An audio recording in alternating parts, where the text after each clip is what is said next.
All right, everyone, welcome back to Johnny How To, and what will probably be the last video in this very beginning composite series of our little mitosis army. So we left off last time where we have about 6 different guys, eventually once they split, of these mitosis guys.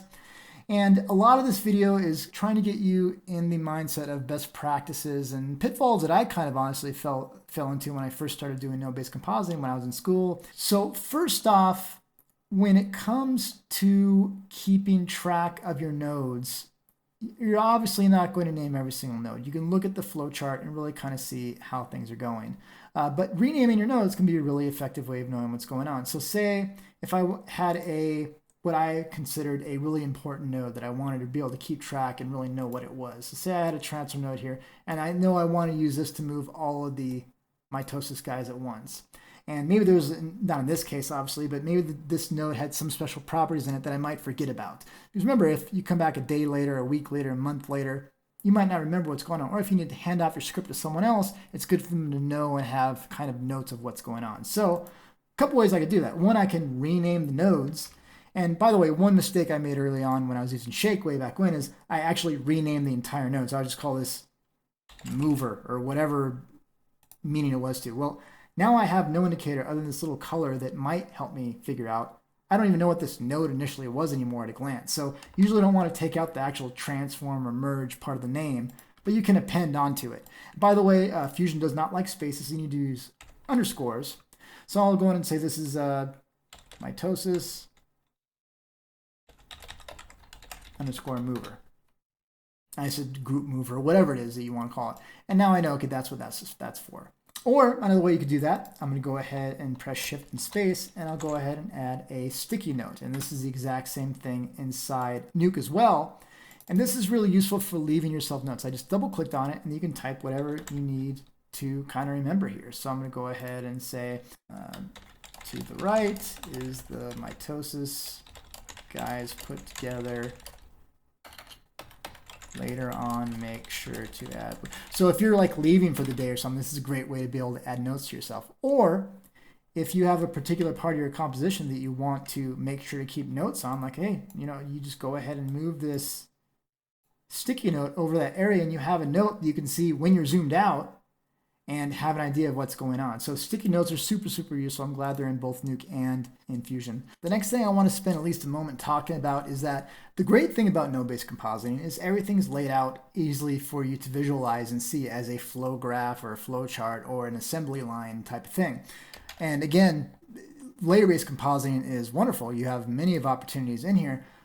But if you have everything really kind of all stacked together and things like that, it can be hard to kind of dig through everything. Okay, where's my effects here? Where's this, that? I'm in a pre-composition right now. I need to go back to my main one. It can be hard to keep track of everything.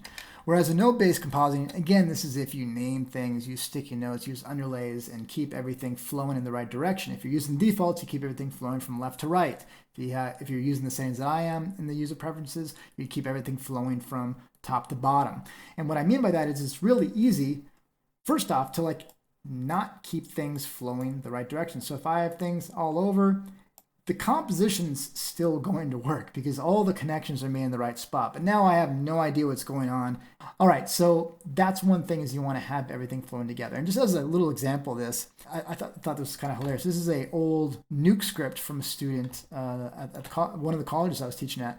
And you can see his frustration. He didn't do a horrible job. He ended up getting this down fine, and he has everything flowing downwards. But you can just see his error, and then you get to see his frustrations there. I'm sure he thought I was never actually going to open up this script, but I thought it was hilarious. And when I told him I looked at it, he just started laughing. He thought it was hilarious. But anyway, if you don't keep things organized and name things, and you have all kinds of crossing wires and stuff like that, it can be very difficult to keep track of what's going on. So don't be like me early on and take the extra couple seconds to name nodes, to use the sticky notes and all that stuff. And by the way, the other thing that I didn't do a lot is I tried to keep all the nodes as close together as I could because like I thought I was saving space or something. You have plenty of space. Make sure to utilize it. And if you ever get lost, just know that you have this little thumbnail view that will pop up and you just click right back to where you're at and no big deal.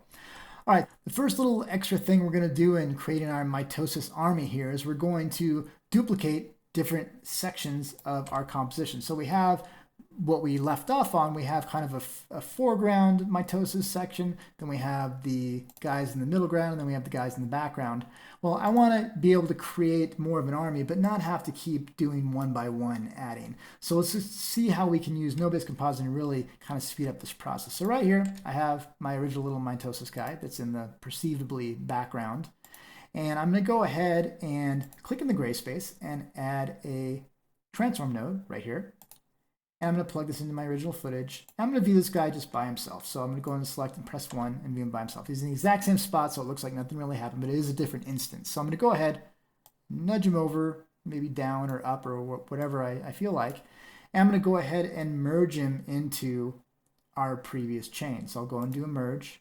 I'm going to hold down Shift and drag it onto this guy. So here's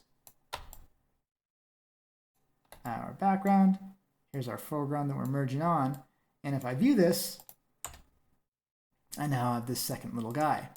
Now, I'm not going to do this for too long just for sake of not being overwhelming and everything. But let me go ahead and move this down, give myself plenty of space. But I'm going to go ahead and try and create basically a template that I'm going to then duplicate. So now I already have 2 of these guys. If I go ahead and again do another transform, so I'll select in the gray and I'll go ahead and do a transform right here. I'll go ahead and select this guy and I'm going to go ahead and merge it back on. So I'll go ahead and do a merge, hold down Shift to plug it in here and plug this guy in as the foreground, press 1, and I'm going to adjust this transform, and now I've just created another set of these guys. So you can imagine that every time I went from 2 to 4, then I'm going to 4 to 8, and so I don't think there was any reason to make you sit through watching me duplicate these group by group. But basically what we have here is we have the original, then we have 1 duplicate, and then we're duplicating both of those, and then 4 of those, and so we have this good group here of guys that are going to be our background mitosis guys. And this is actually a good example of when we might want to use the underlay node. So I'm going to go and select all these nodes, and I'll go ahead and do Shift space, and it's already up from last time. I'll go and use underlay and click on add, and that adds an underlay node that again I can use kind of as briefcase. I can move these guys all around together and things like that. But I do want to name this, and this is kind of a gotcha that's very frustrating for us. You're like, oh, I want to name this underlay node, so I'm going to press F2 to rename it. But you could rename it, but now it's, since everything's selected inside of the underlay, it's going to ask you to rename everything else as well, which obviously is very frustrating. So an easy way around that is you're going to go ahead and hold down Alt or Option and left click the top of the underlay, and now you can see just that is selected, and I can press F2 to rename that, and I'll just call this background underscore mitosis. And now that I click OK and click off of it and click on again, now all these nodes are selected and I have this group named as well.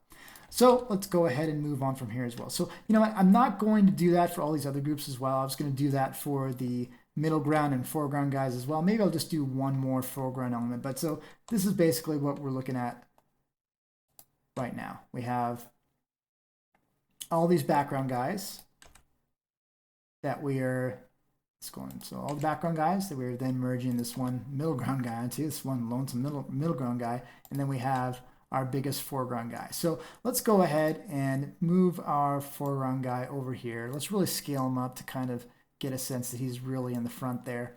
And let's give one more of those. So let's go ahead and let me drag down a little bit here.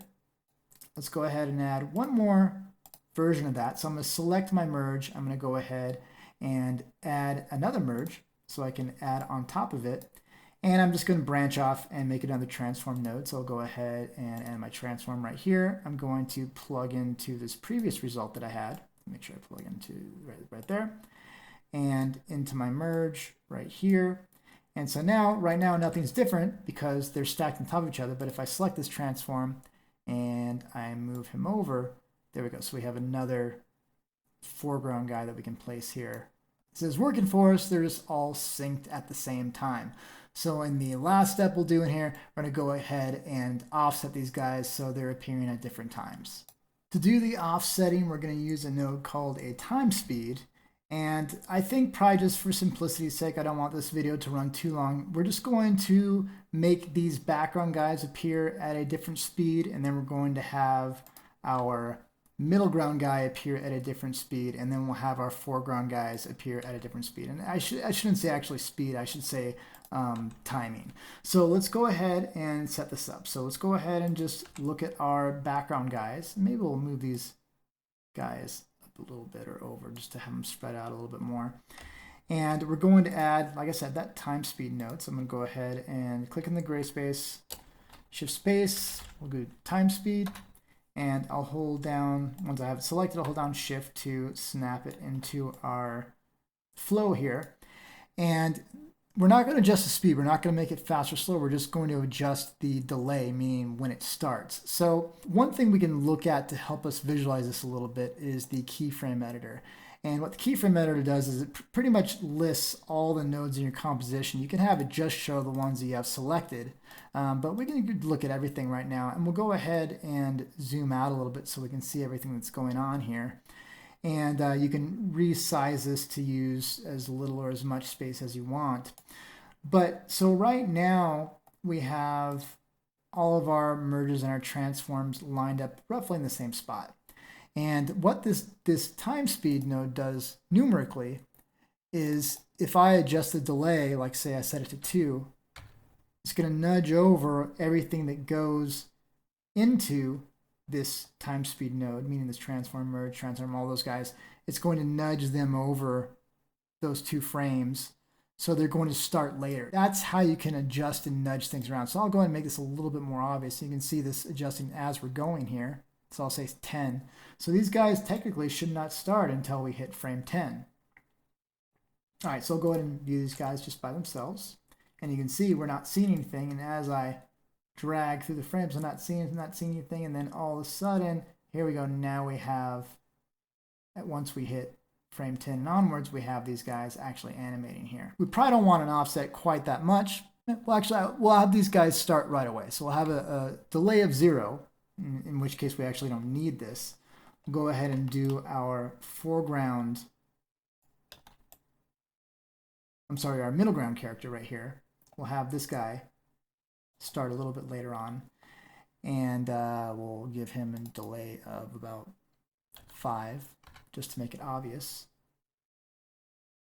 So let's go ahead and do just this. So as we play, we should see that guy pop in, and he's going to split a little bit later. And let's go and do another 5 for these last guys right here. So if I want them both to be offset, so remember I have this guy here that I'm merging on top, and then I have this other guy that I'm merging on top here. So if I want both of these guys to pretty much split at the same time, I can go ahead and put a time offset node before the transform. That way I don't have to have one here and one here. I can just have one overall. So I'll go and do shift space, do a time speed, and I'll hold down shift to insert it in here. And I'll go ahead and do the delay. Instead of 5, I'll go and do 10, just so we have a more obvious spread. And so let's go ahead and look at our overall final comp here and play this back. And once we let the green line go through, that means it's loaded it into RAM and on disk and everything. It's cached it. And now we'll get it playing back at real time after that. So we have these guys splitting first. Then we have this middle ground guy splitting, and then we have the foreground guy splitting. So obviously I would either want to hold and keep the frames for the beginning or the end when they're not on screen, or I would want to crop my section. But that is a way that you can offset and have a little bit of differentiation so they're not all in perfect sync. If you've never used nodes before, hopefully this will start to gradually ease you into the idea of going from layer-based to node-based. It's going to take a long time. Probably the most important thing anytime you go through a new series is to sit down and actually use it for a while. If you watch these videos and you don't sit down and practice it over the next couple days, it's probably going to go away. But you always have these videos here, and you'll have more on the way. So thank you very much for watching, and I'll see you on the next Johnny How To.